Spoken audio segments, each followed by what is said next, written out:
c'est le premier contact avec une histoire, donc c'est très important pour moi. Souvent, je me suis planqué sous le nom du personnage dans mes romans précédents. Je les mettais en titre. Et là, il y a un peu la dérision d'appeler un livre de moins de 100 pages la vie entière, une sorte d'ambition, d'orgueil complètement fou, qui est plutôt une ironie, évidemment. Jamais j'aurais osé appeler un livre de 500 pages la vie entière, parce qu'on aurait pu croire que j'allais le faire.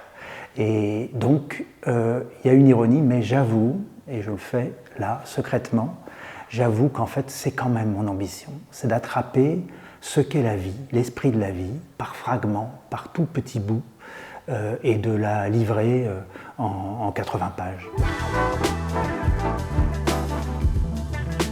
Dans cette histoire, on est au creux d'un hiver, celui de 1943-1944, avec Claire, une jeune femme de 19 ans, qui tape à la machine. On a l'impression qu'elle raconte une vie pleine, une vie complète, avec la vieillesse, l'enfance.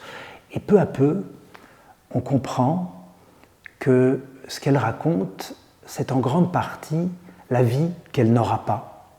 Elle attend un homme qui doit venir lui dicter des feuilles clandestines, il ne vient pas, et elle décide d'écrire cet amour qu'elle ne lui a jamais dit, cette vie qu'elle aura avec lui, les enfants, le grand âge, et en 80 pages, elle développe le temps d'une nuit, et dans le compte à rebours, et ce petit polar poétique de l'attente et du risque de l'arrivée de l'ennemi, parce que s'il n'est pas venu, ça veut dire qu'elle doit partir, elle devrait partir, mais elle décide de rester. Et son acte de résistance ultime, c'est celui de l'imaginaire, la capacité qu'on a à rêver sa vie. Mon but était de faire croire que ce livre était écrit en une nuit. Et c'était une contrainte de forme indispensable pour qu'on y croie un tout petit peu, même si ce n'est pas vrai. En fait, j'ai mis 25 ans à l'écrire parce que c'est un projet qui m'accompagne depuis des années et des années. Donc, j'ai fait tenir ces 25 ans. J'ai commencé à l'âge de 25 ans. J'en ai un peu plus de 50. Et j'ai fait tenir ces 25 ans en une nuit. Et cette densité-là, c'est ce que permet le roman, le travail du romancier. C'est prendre une vie et la ramasser en une nuit et donner l'illusion d'une nuit. Donc voilà, il fallait que ce soit bref. Il faut aussi que ce soit bref parce que j'aime les livres courts. J'ai beau écrire souvent des très gros livres, voire des trilogies ou des sagas en 2 tomes aussi pour certains de mes livres.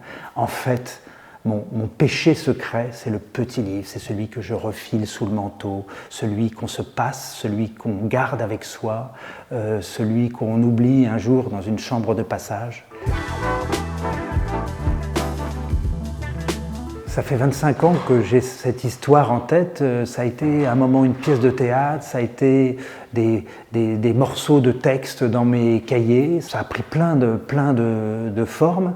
Mais je pense qu'il fallait 2 choses. D'abord, peut-être pour que mûrisse ce projet, il fallait d'abord que je mûrisse, que peut-être je vois un peu plus de la vie, même si j'espère bien n'en être qu'à une petite moitié.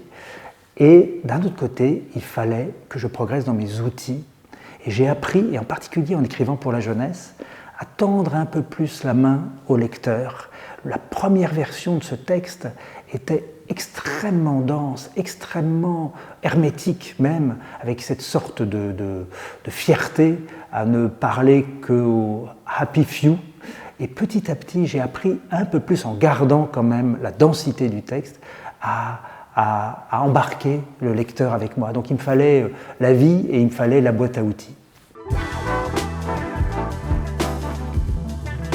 Il me fallait une situation de sursis, une situation de danger. Il me fallait la peur, parce qu'il fallait que mon personnage ait cette nécessité absolue de coucher cette vie en une nuit.